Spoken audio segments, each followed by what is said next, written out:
Wow, congratulations on I'm going to just say it, one of the best films of the year, Tony. It's Oh, thank you, Tony. amazingly heartwarming and yet relevant and wow, how did you get the script for this?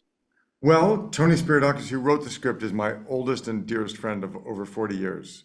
We and we sort of raised each other's families. We're very, very close. And he's a wonderful writer, but he has he'd written many scripts in the past, but he has an autistic son.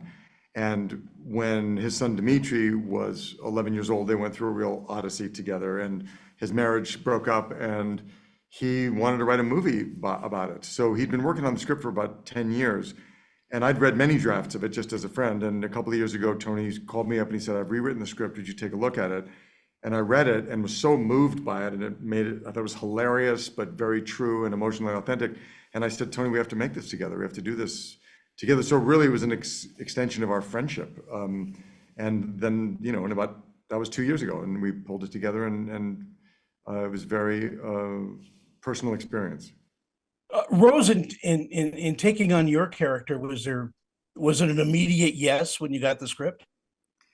Well, when you're working with your husband, it's always like, okay, are we going to do this? Are we going to, and not even like artistically, I love working with Bobby. He's my favorite person to collaborate with. We've worked together many times, but it's just logistically, okay, how, because it's fit into our life. I'd worked with Tony Goldwyn before on Damages. He directed me, and I thought he was such a genuine guy. I loved working with him. So that was a no-brainer. But and Bobby and I figured it out, and we knew like the movie was bigger than the sum of the of just him and I. It's not, people aren't going to be just going in and thinking about us as a couple. The movie's got such a bigger subject going on than that.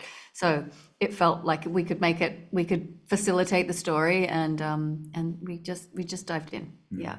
What an incredible cast you collected, Tony. I mean, Rainn Wilson, of course, Bobby Cannavale, but this kid, William Fitzgerald, what an amazing talent.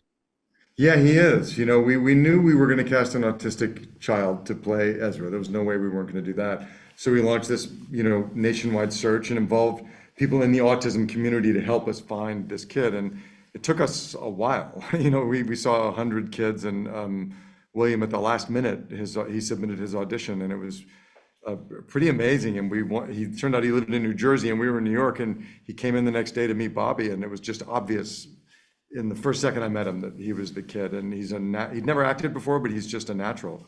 And he was, doing scenes with Robert De Niro and was completely unintimidated and comfortable. And it was great to watch. It was really thrilling. It is an amazing film. Rose, you have the last word. What do you think audiences are going to take away from watching Ezra? The film's really entertaining. It's a great story. It's a road trip. It's a father-son story, and it's a story about parenting. It's also very funny, and I feel like all those elements lend itself to not just learning about what it's like to be a parent, but a parent of a neurodivergent child. And everyone's touched by this. Once you start to talk about it in the community, everyone's like, oh, yeah, actually my cousin, or I think my dad was never diagnosed, or my nephew that was just born. And it just becomes out of the woodwork. And I feel like the film, there's just no reason why this movie can't be embraced by everybody. I think, right as I said, it resonates, and it's just such a beautiful story. Thank you both for your time. Thanks, Thank appreciate you. it. Thank you. Bye bye. Bye. Bye.